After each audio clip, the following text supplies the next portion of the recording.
Hello again, it's Carol Martine, welcoming you back to my studio. Today I'm going to practice watercolors, and I'm going to be doing it just for me. I've been wanting to perfect my expressive or loose or intentional or relaxed way of watercoloring. I feel that I always seem to run back to what I like and what I'm used to, which is a more structured form of watercolor. So today I'm going to be coming at things in a very loosey-goose manner. I'm going to start by mixing puddles of my colors. I'm going to be using this palette, and I'm also going to be using the glass top on my work table. So, I hope you will enjoy watching me work through this experiment, and if you do, please give me a thumbs up, leave me a comment, share this with a friend, and I would certainly appreciate your subscribing to my channel. Periodically, I'm going to be stopping the video because I either need to make some changes in what I'm working on or what I'm doing, but I will certainly share that with you. Right now, I'm going to be rather quiet while I mix some puddles of color. I have a nice big mix container here. So, I'm going to begin with a little bit of orange, a nice soupy mix of orange, as you can see.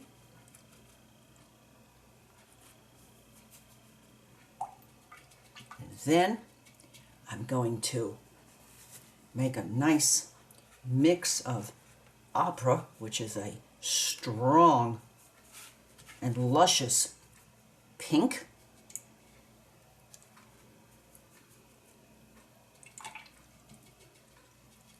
I'm going to be going then to alizarin crimson.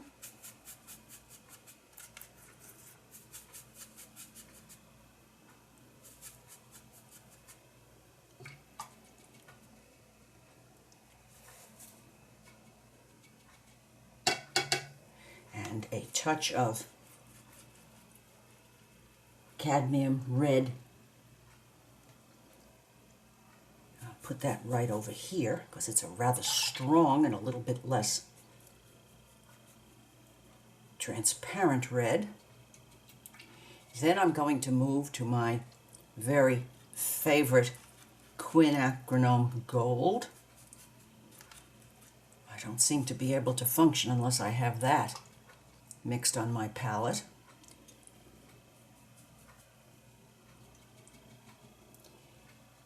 Then I'm going to put out some sap green.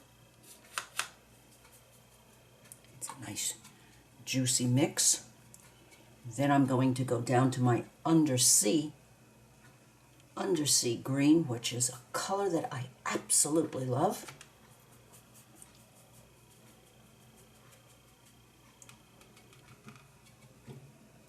And between these two, I'm going to put some of my ochre in, just in case I want to mix it in to my greens to tame them a little bit.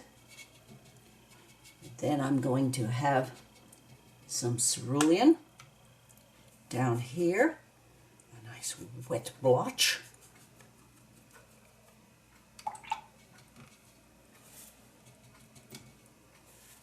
And last but not least, my Mayan blue.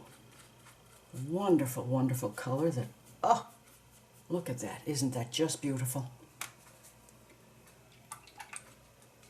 Now, I don't know whether I'm going to be needing any purples, but I'm going to put out some purple lake over here.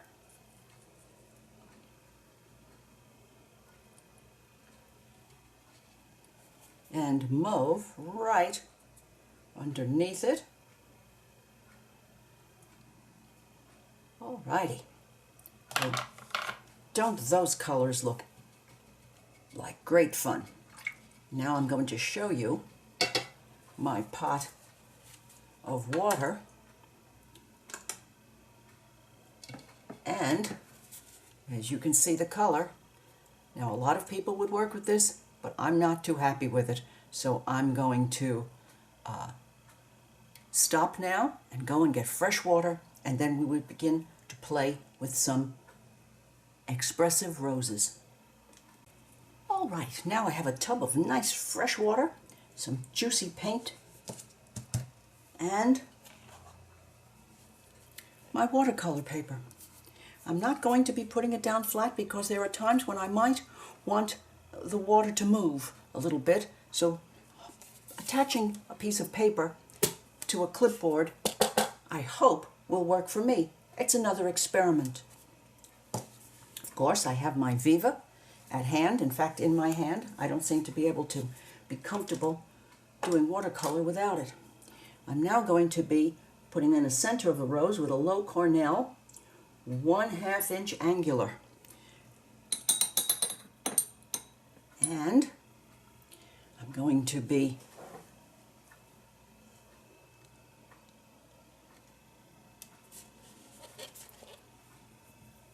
using the alizarin as the center of my rose.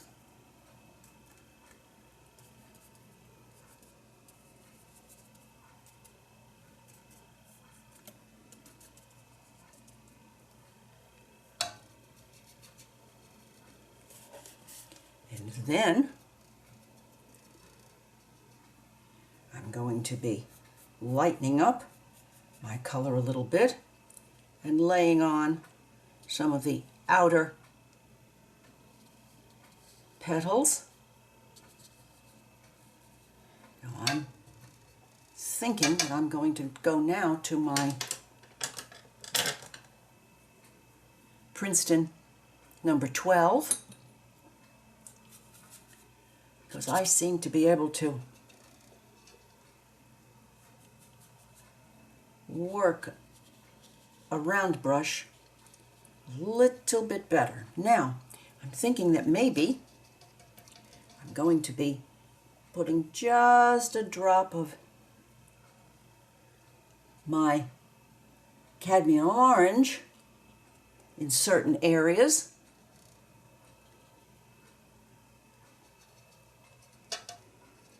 And I'm thinking that I just might want a little bit of this blue up here to see what happens.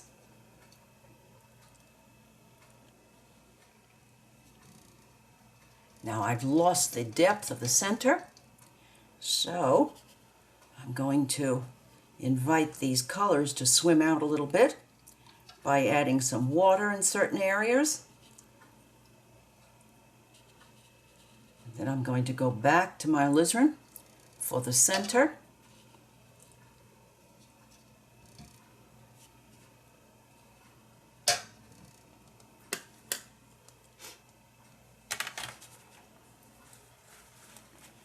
Alrighty.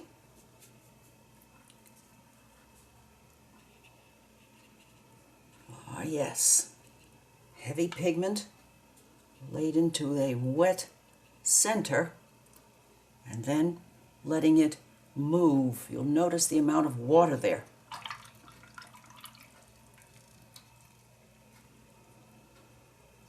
I'm thinking just a touch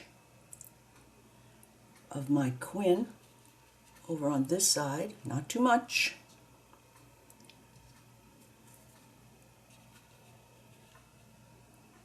And now let's think about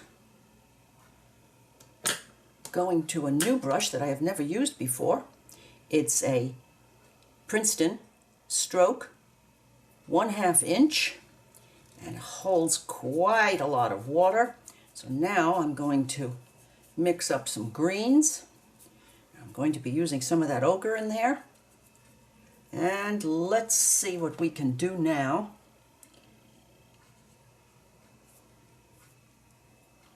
With some green and some more of my delicious undersea.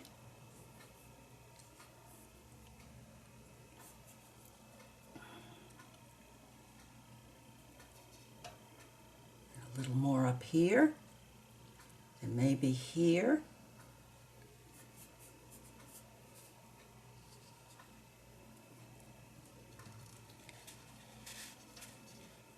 And how about, let's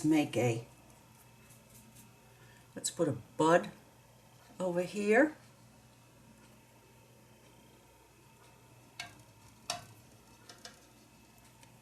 And let's try putting on a leaf.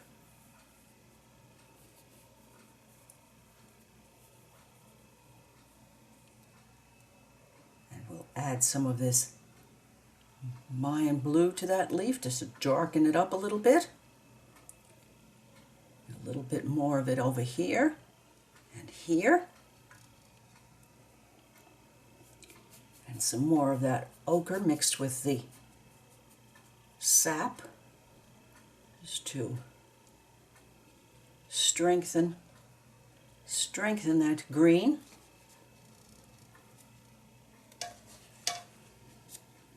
And now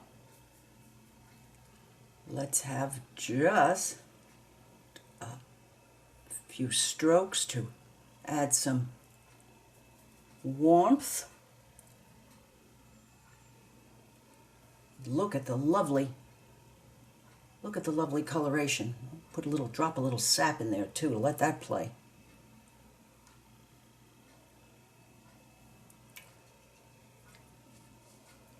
Now I'm going to go back to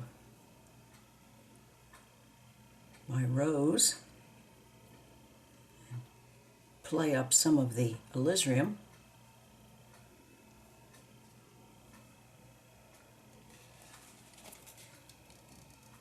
I like to put just the slightest little touch of that rose color in the leaf. Let it mix in, or not.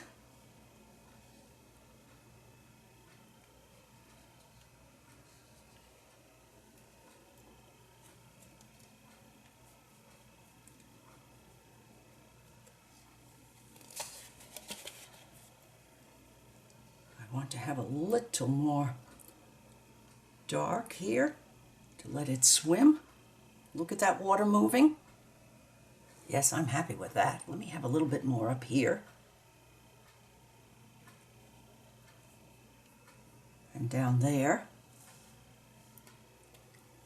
And maybe just a little bit up here since it's still wet.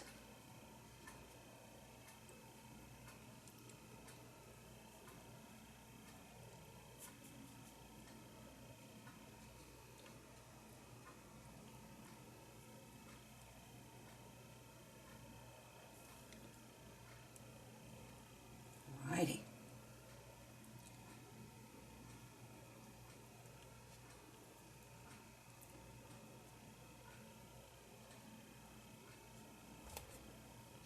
Now, I want to take away a little bit of the color in that rose. So I'm going to clean up my angular and make it thirsty. Let's see if we can. Ah, yes.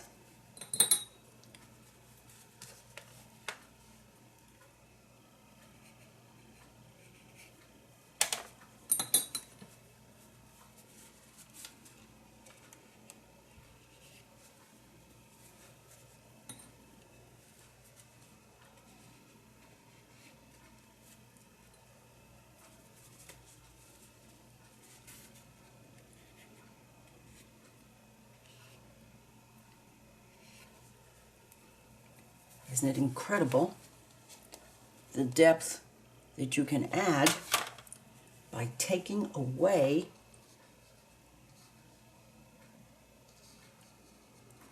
some color. But you have to have a dry and thirsty brush in order to do that. Let's see what happens. I do like that two bits of white in that leaf. Let's see if we can make this thirsty enough to pull some veining into this leaf. Yes, we can.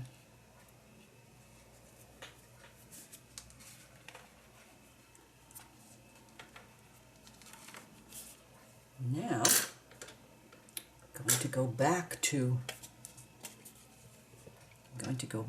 this green ochre and sap mixture, always adding a little extra of my undersea because I love it so much.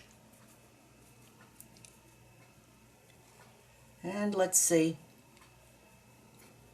if we can't add a little bit of pigment.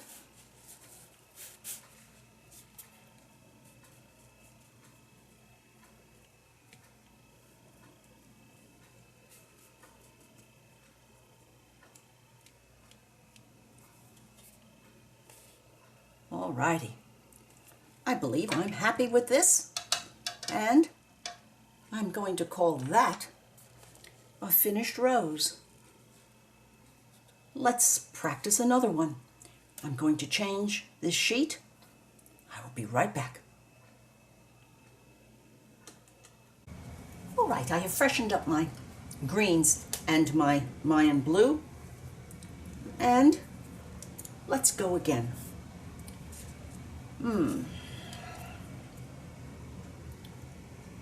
Let's see if we might do a yellowish rose with just a touch of cadmium in it, and I might even want some more of my yellows, so I'm going to go and get some just to have in case I want it.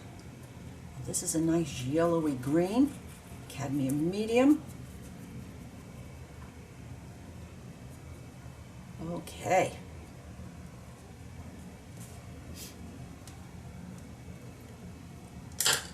I'm going to get my angled brush again, and let's decide that we want the center of this rose to be Quin Gold.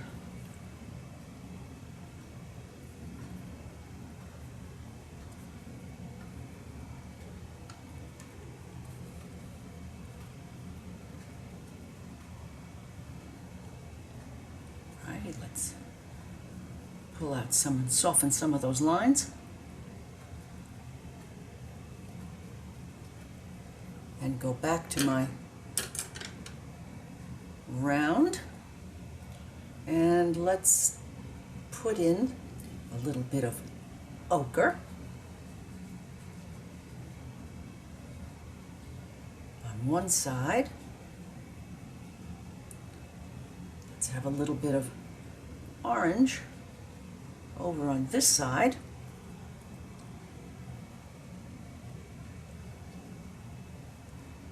Maybe a little cadmium to soften my edges.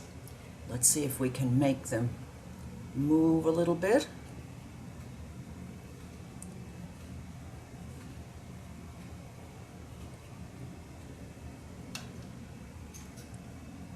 These pools and puddles move.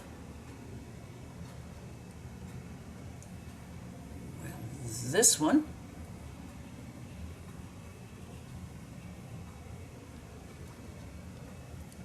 seems to need a little strength, so let's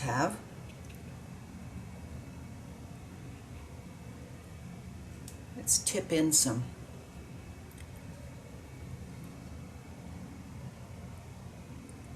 red, and just a little bit of blue up here just to see what happens.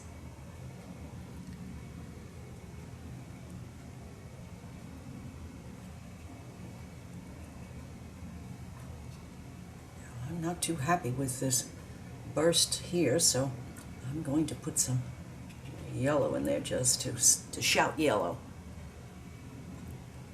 Yellow roses are not easy. Yellow anything, I find, can be quite frustrating for me. I think this baby is about to get on my last nerve. But nothing ventured, nothing learned. Now I'm going to use I primarily use my undersea and some ochre. See if we cannot talk about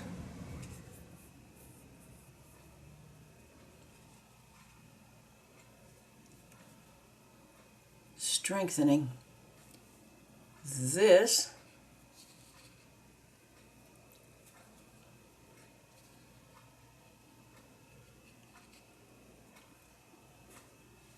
and some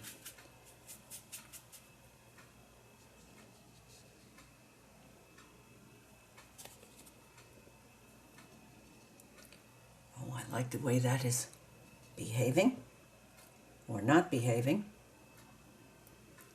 because after all, watercolor is watercolor and it's going to do what it wishes.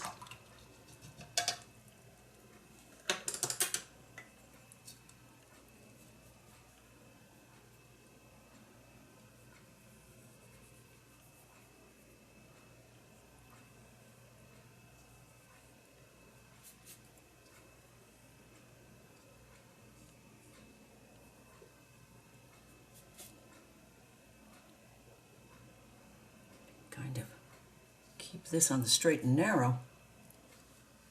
Put some darkness up here and a little bit more here. Oh my, yes. Yes.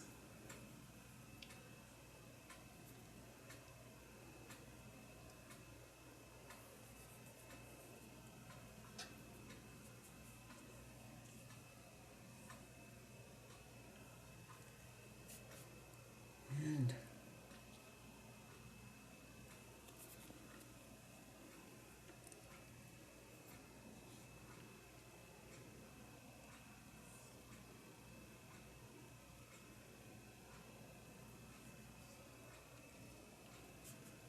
a little promise of a bud over here.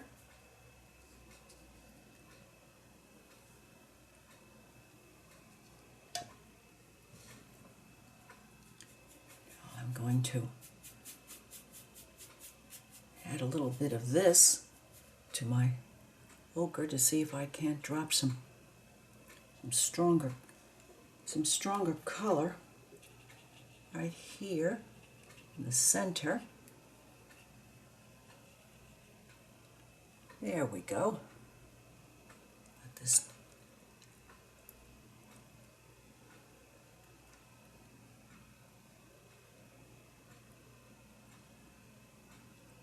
move around.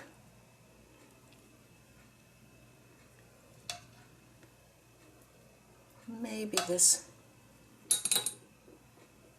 needs to have some water added to let it swim a little bit. That's an art word, by the way, letting your color swim. Okay, let's see if we can make something that's dried off a little bit swim. Yes, we can.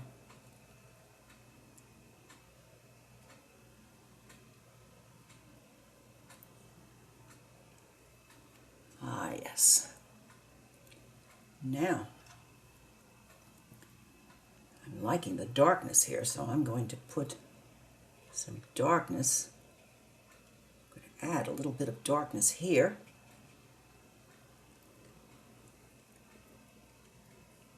And some more over here. We still have some place for it to go.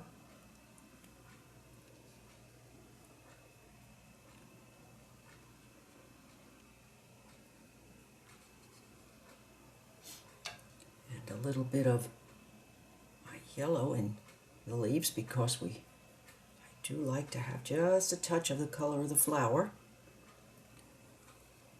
working down there.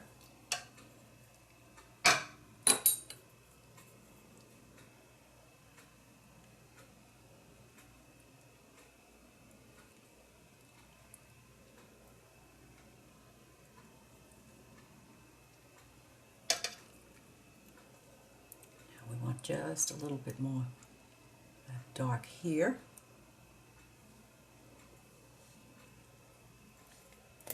And now,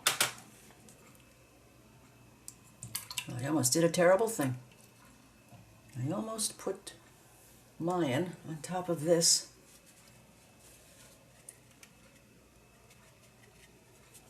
And let's see if we can't pick some light here and there. Yes. Sometimes a thirsty brush, sometimes a thirsty Viva.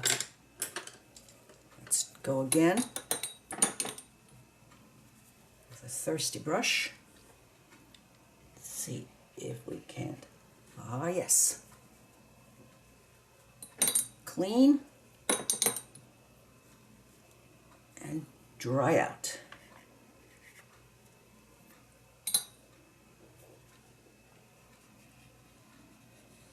Clean and dry out. Clean and dry out.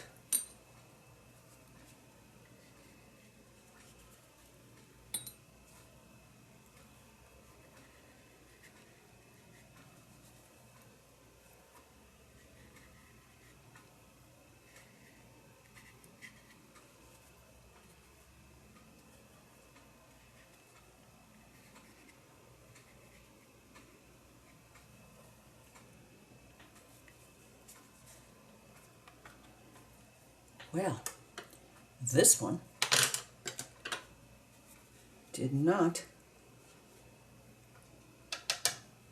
have any problem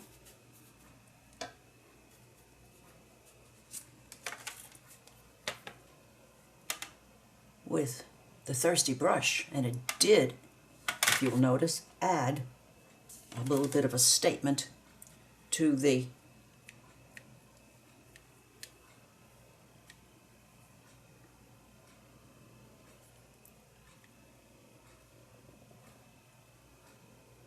Alrighty.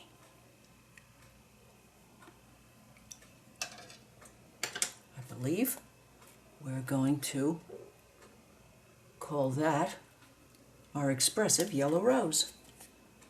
Now I have one more experiment that I'm going to be working on. And I'm going to use this paper that I made by putting watercolor through a stencil. And I'm going to see what we can do by if we can put a rose on top of this and what happens. This is a kind of an add-on experiment. I'll be right back.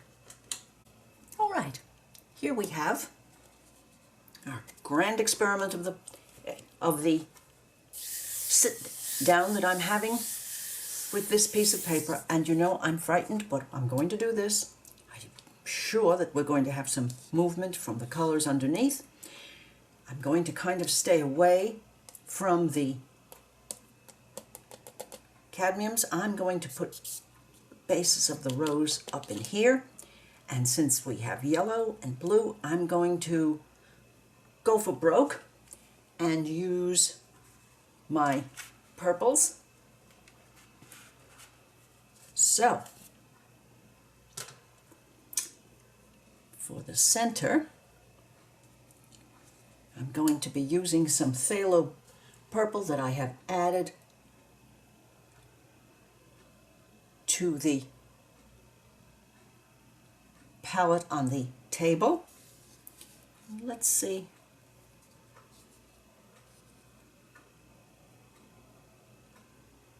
What we can do to keep that center fairly dark.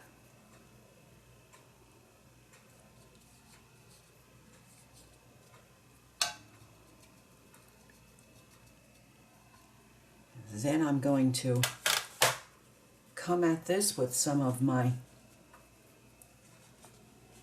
mauve. Let's see. Oh my. Yes. Let's see what we have now.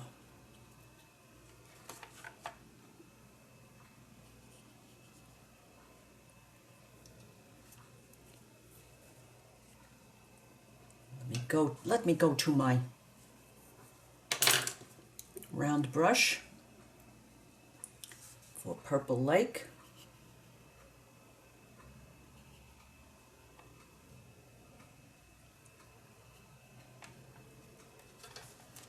And I'm going to add some opera.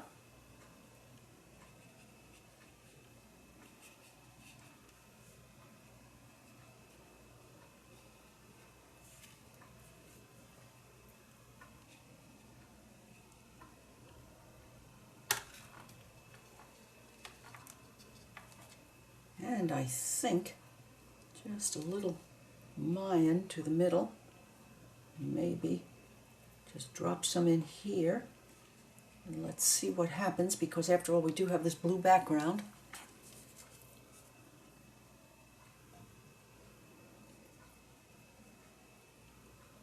Alrighty. Let's see if we can't darken that center up a little bit. Invite it to come down to play.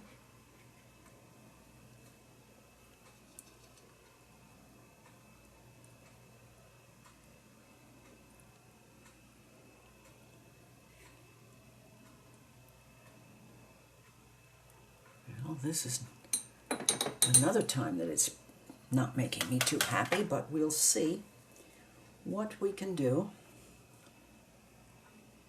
We drop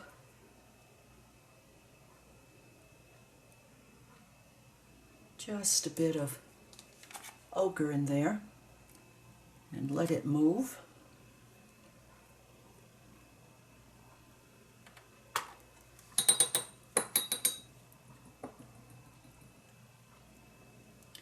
And I'm going to invite the edges to come out to play a little bit.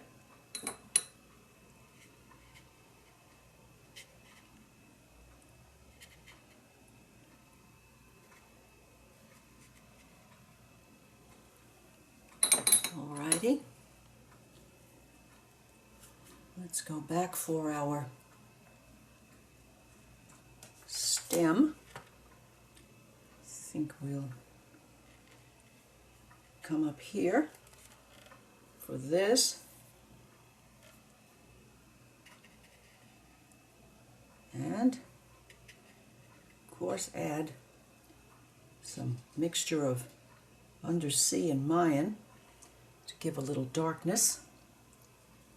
And since I'm kind of liking that, let's see if we can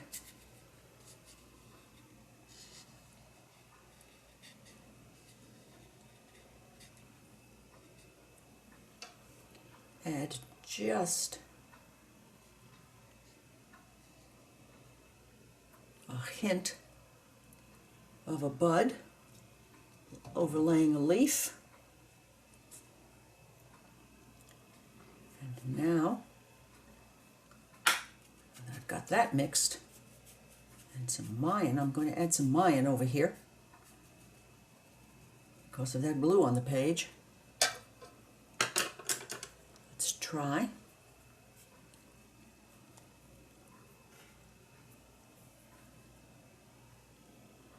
Putting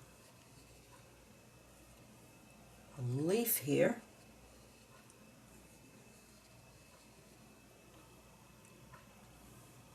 And maybe another one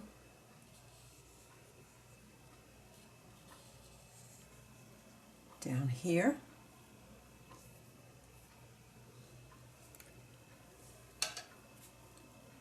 Let's add some color up here and a little bit more sap into this one.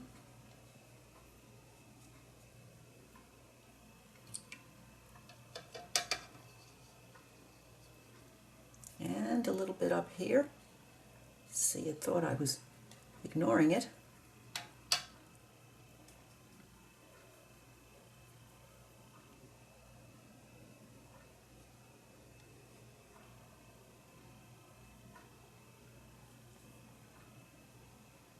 Righty.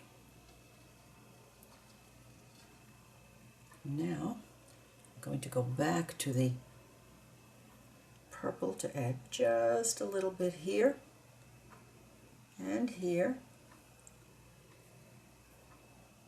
And let's go and have a little bit more of this right here and this here. Darken this section. Right now, let's see what we can do with our thirsty brush, because I'm tickled about the way this has stayed dark. And so the modeling around the outside, I'm going to say, my, look at me. Look what I did. It was absolutely nothing to do with me. It was the nature of watercolor.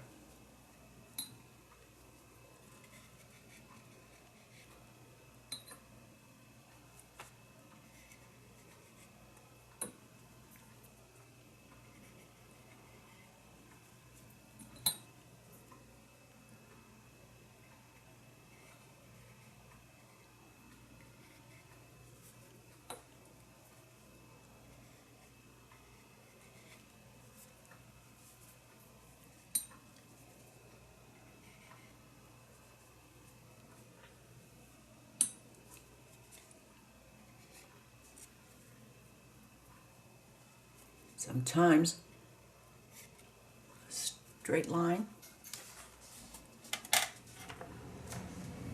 says it.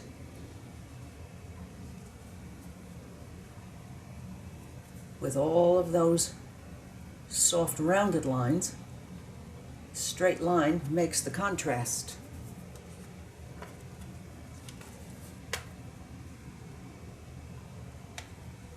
Now I am totally going to stop, because I'm afraid that if I go any further, something awful will happen. And I'm kind of pleased with the outcome. I'm just loving this leaf. I'm loving the look of this turned leaf. I'm loving this area particularly. And look at the way the stencil is still showing up through the transparency of the watercolor on this purple rose. You know, I need to do one more thing to make myself happy. And since it's my rose, I'm going to drop just a little bit of opera in here.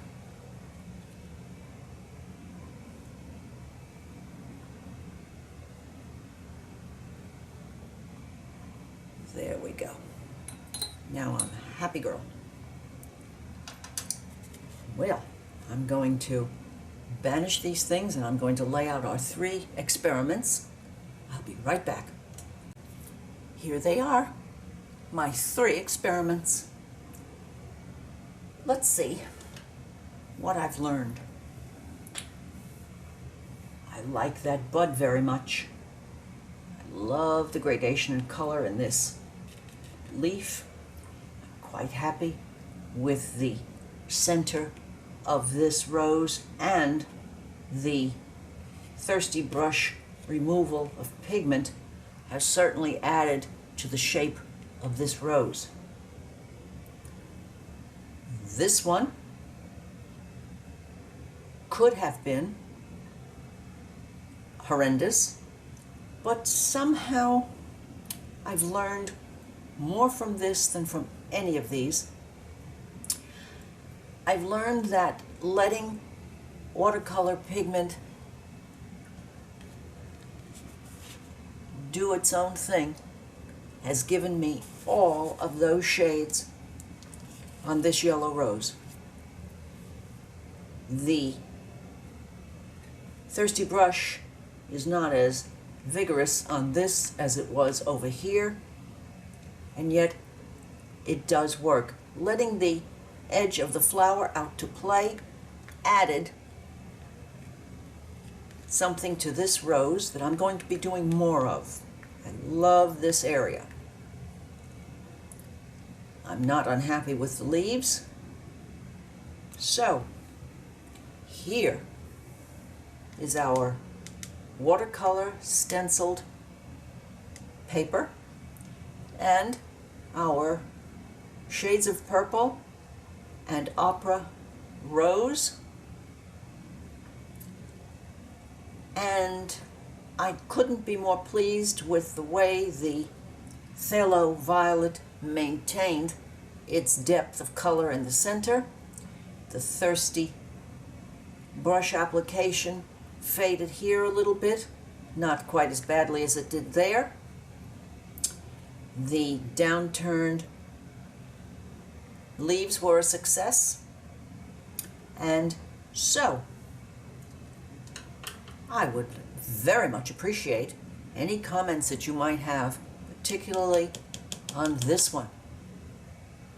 I hope you've enjoyed watching, and I hope you will join me again when I work just for me with my watercolors. Bye now.